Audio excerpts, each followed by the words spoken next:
I know we had bad starting pitching, and I understand that we were 2 for 8 with runners in scoring position, and our offense wasn't so fantastic today. But I will tell you this. Yes, that is right. I will be blaming Gabe Kapler for the mentality of this baseball team heading into the game today, because I think he made a decision that was awful.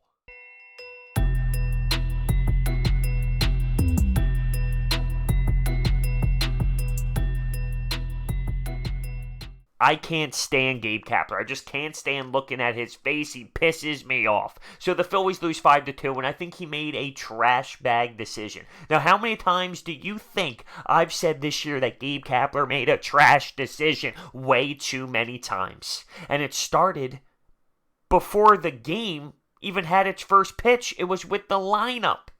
But before we dive into it, I just want to let you know I can give you free money. Use the promo code BROADS for $20 off of your SeatGeeks purchase when you were buying tickets. Now,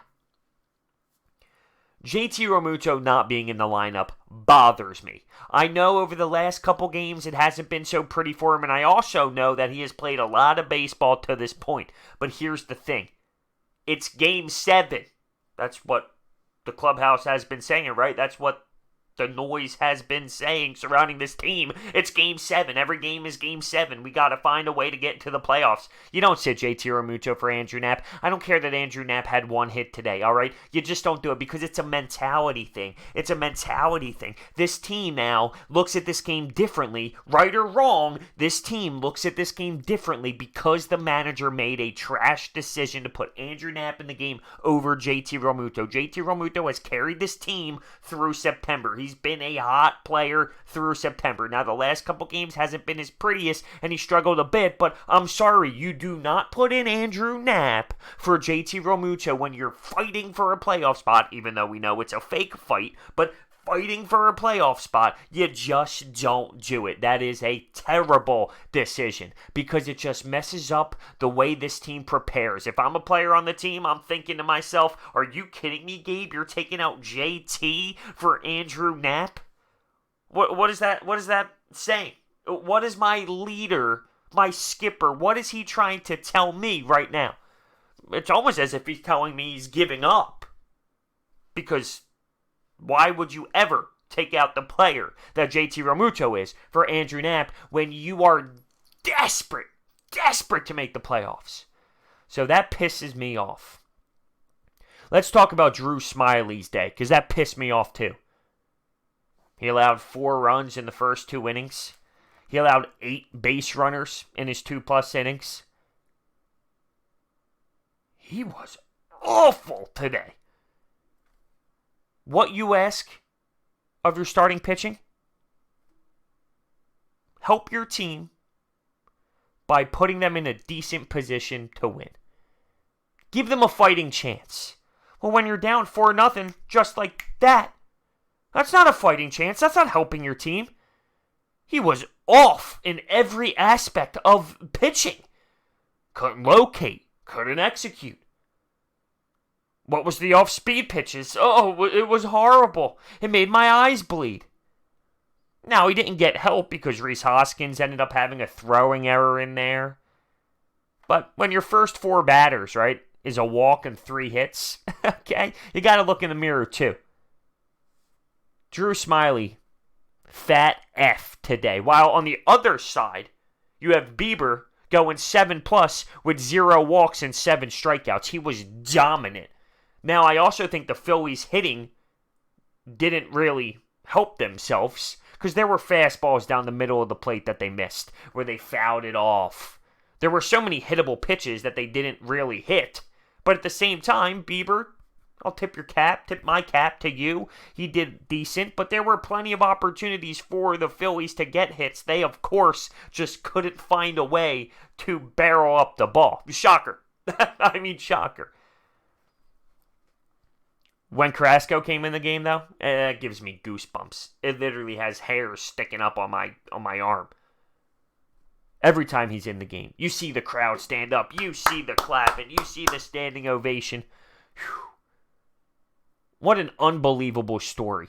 For real. What an unbelievable story. I couldn't even imagine the battle to get back to where he is today. Unbelievable. It really does give me the chill. So Gabe did learn something today, though, because we ripped him apart for not walking Freddie Freeman intentionally with first base open. Today he did that. He walked Francisco Lindor on purpose, intentionally, so Jared Hughes can go up against Mercado. And Mercado ended up getting a hit, an RBI hit. And all the Gabe supporters, which I can't believe there were actually Gabe supporters, said, "Look, see, you guys are all idiots. It doesn't work." One, you can make the right decision and it not work out. This was the right decision and it didn't work out. And two, Jared Hughes was on the mound. Okay, let's not act like Jared Hughes is this guy who's supposed to shut down people. Aaron Nola versus Duvall, which would have been the situation in yesterday's game, is completely different than Mercado and Jared Hughes. But regardless, that was the right decision and it didn't work out. I'm okay with that.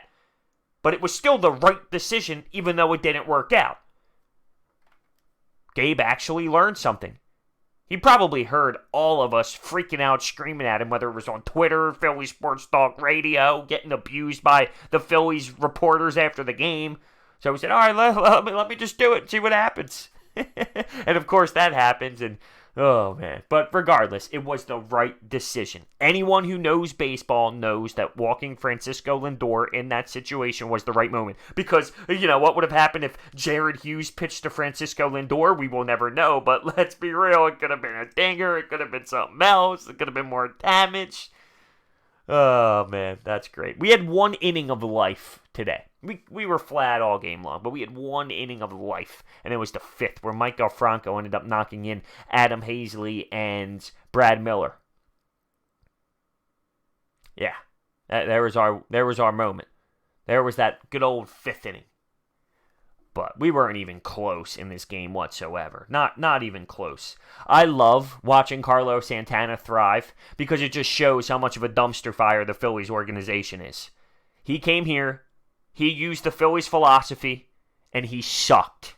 Sucked. He walked so much, though, right? Because we praise the walks. He walked so much. He sucked here. He leaves an instantly all-star, helps his team go to the playoffs. Legitimate threat, had 2 hits tonight. Like, I love watching Carlos Santana thrive because it's just so telling on what the Phillies organization teaches and the philosophy when it comes to hitting. I mean, you can even see it in Rhys Hoskins mentally right now. The guy's frustrated as hell, another 0 for 3 night.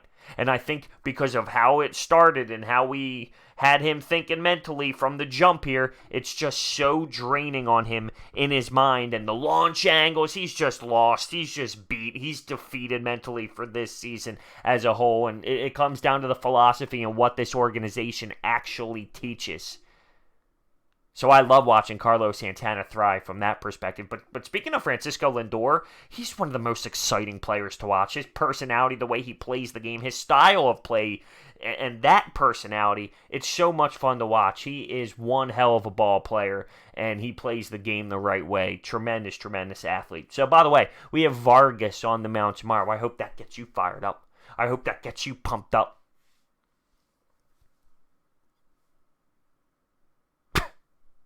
This team. We didn't have Gene Segura, by the way, because he ended up getting hurt. Now, he was in the lineup initially, but they ended up pulling him, and Scott Kingery went to shortstop. Franco got implemented, and whatever. I mean, the lineup pissed me off from the jump with JT Realmuto just being out of the lineup. And then, of course, Gene gets pulled, and then it was just a nightmare. I was disgusted to even see Brad Miller in the lineup originally out there in left field. You know, we're fighting for a playoff spot, and here we go. You have Andrew Knapp and Brad Miller in the game. It was something else. It was just something else. So, teams without a 5-game winning streak this season. You ready for this? There's 3 of them. Philadelphia Phillies, the Orioles, and the Kansas City Royals. That is awful. That is so bad. That is a bad, bad group of teams. It really is. Think about the other squads that had 5-game win streaks. The Marlins? Come on. The White Sox? Come on.